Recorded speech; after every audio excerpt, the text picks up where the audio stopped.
wanted to share some tips that are really near and dear to my heart. So families usually have some tough times talking to each other, and there's some really difficult conversations that we need to have sometimes. For example, does dad maybe need to stop driving his car? We've heard that multiple times from aging parents and kids being worried about whether or not we should take the keys away. So here's 3 tips that you can start using when you need to have difficult conversations with family members. First, make sure that you're being proactive. There's nothing worse than waiting until a crisis situation happens before we start having these conversations.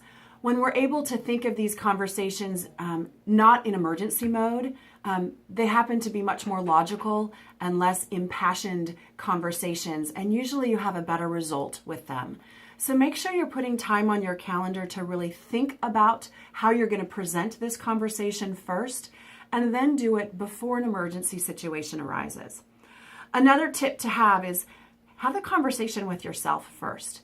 Sometimes when we decide to have the conversation with ourselves, we'll hear how we're going to come across, or we'll hear how a certain phrase is going to sound.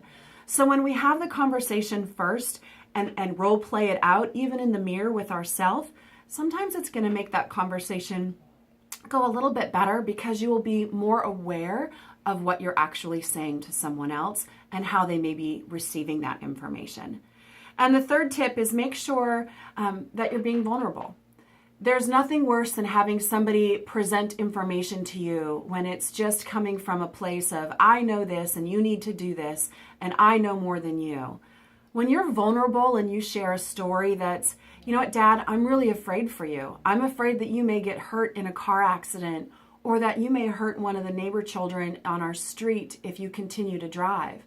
If you share your vulnerability instead of just saying, you need to stop this, family members are going to take it a little bit more to heart, and they're going to make sure that that conversation is heard a little bit better because it's not such an affront to them.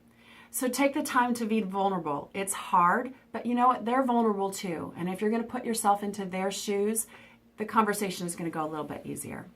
Just 3 tips. I hope you're able to take some use out of them. Thanks.